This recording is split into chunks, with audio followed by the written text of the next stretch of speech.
ಪ್ರೀತಿಯ ವಿದ್ಯಾರ್ಥಿಗಳೇ, ಚೆನ್ನಭೈರಾದೇವಿ ಡಾಕ್ಟರ್ ಗಜಾನನ ಶರ್ಮಾ ಅವರು ಬರೆದಿರುವಂಥದ್ದು ಪಠ್ಯಪೂರಕ ಗದ್ಯಭಾಗ ಇದು. ಮೊದಲಿಗೆ ಗಜಾನನ ಅವರ ಕವಿ ಪರಿಚಯ. ಡಾಕ್ಟರ್ ಗಜಾನನ ಶರ್ಮಾ ರವರು 1954ರಲ್ಲಿ ಶಿವಮೊಗ್ಗ ಜಿಲ್ಲೆಯ ಸಾಗರ ತಾಲೂಕಿನಲ್ಲಿ ಜನಿಸಿದರು. ನಟ, ನಿರ್ದೇಶಕ ಮತ್ತು ನಾಟಕಕಾರರಾದ ಇವರು ಗೊಂಬೆ, ರಾವಣ, ಜುಗ್ಗಪ್ಪಯ್ಯನ ತಿಪ್ಪರ್ಲಾಗ ಮುಂತಾದ ಮಕ್ಕಳ ನಾಟಕಗಳನ್ನು, ಬೆಳ್ಳಿ ಬೆಳಕಿನ ಹಿಂದೆ, ದ್ವಂದ್ವ, ದ್ವಾಪರ, ಕನ್ನಂಬಾಡಿಯ ಕಟ್ಟದಿದ್ದರೆ ಮುಂತಾದ ದೊಡ್ಡವರ ನಾಟಕಗಳನ್ನು ರಚಿಸಿದ್ದಾರೆ.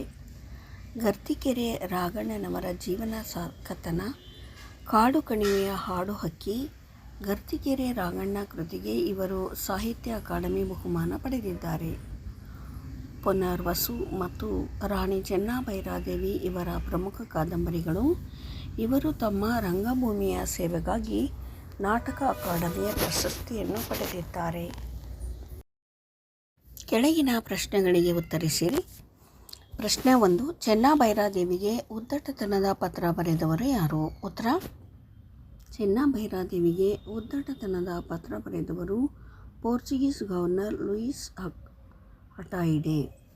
ಪ್ರಶ್ನೆ 2. ಪೋರ್ಚುಗೀಸರು ಚೆನ್ನಭೈರಾದೇವಿಗೆ ನೀಡಿದ್ದ ಬಿರುದು ಯಾವುದು? ಬಿರುದು ಏನು? ಉತ್ತರ: ಪೋರ್ಚುಗೀಸರು ಚೆನ್ನಭೈರಾದೇವಿಗೆ ನೀಡಿದ್ದ ಬಿರುದು ಕಾಳು ಮೆಣಸಿನ ರಾಣಿ.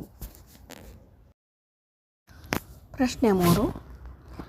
ಲೂಯಿಸ್ ಅಟಾಯಿಡೆ ಪತ್ರದಲ್ಲಿ ಚೆನ್ನಭೈರಾದೇವಿಗೆ ಏನೆಂದು ಬರೆದಿದ್ದನು? ಉತ್ತರ: ತಾವು ಹೊನ್ನಾವರ, ಭಟ್ಕಳ ಬಂದರುಗಳಲ್ಲಿ ನಮ್ಮ ಒಪ್ಪಿಗೆ ಪತ್ರವನ್ನು ಪಡೆಯದ ಮುಸಲ್ಮಾನರ ಹಡಗುಗಳಿಗೆ ಕರಿಮೆಣಸು, ದಾಲ್ಚಿನ್ನಿ, ಕೆಂಪಕ್ಕಿ ಮತ್ತು ಶ್ರೀಗಂಧವನ್ನು ತುಂಬಿಸಿ ಅವರ ವ್ಯಾಪಾರಕ್ಕೆ ಸಹಕರಿಸುತ್ತಿದ್ದೀರಿ. ನಮ್ಮ ಒಪ್ಪಿಗೆ ಪಡೆಯದ ಮುಸಲ್ಮಾನರ ಹಡಗುಗಳನ್ನು ಕೂಡಲೇ ಹೊರಗಟ್ಟಬೇಕು, ಇಲ್ಲವೇ ವಶಪಡಿಸಿಕೊಳ್ಳಬೇಕು. ಪೋರ್ಚುಗೀಸ್ ರಾಜದ್ರೋಹಿ ಅಟಾಯಿಡೆಗೆ ನೀಡಿದ ಆಶ್ರಯವನ್ನು ನಿಲ್ಲಿಸಿ ನಮಗೊಪ್ಪಿಸಬೇಕು. 1 ವಾರದೊಳಗೆ ರೊಜಾರಿಯೋನನ್ನು ನಮಗೊಪ್ಪಿಸಿ ಕೊಡುವುದನ್ನು ನಿಲ್ಲಿಸಿರುವ ಕಪ್ಪವನ್ನು ಸಲ್ಲಿಸಬೇಕು. ಇಲ್ಲವಾದಲ್ಲಿ ನಮ್ಮ ಚಕ್ರವರ್ತಿಗಳು ನಿಮಗೆ ನೀಡಿದ ಕಾಳು ಮೆಣಸಿನ ರಾಣಿ ಎಂಬ ಬಿರುದನ್ನು ಹಿಂದಕ್ಕೆ ಪಡೆಯಬೇಕಾಗುತ್ತದೆ ಎಂದು ಲೂಯಿಸ್ ಅಟಾಯಿಡೆ ಪತ್ರದಲ್ಲಿ ಚೆನ್ನಭೈರಾದೇವಿಗೆ ಬರೆದಿದ್ದನು.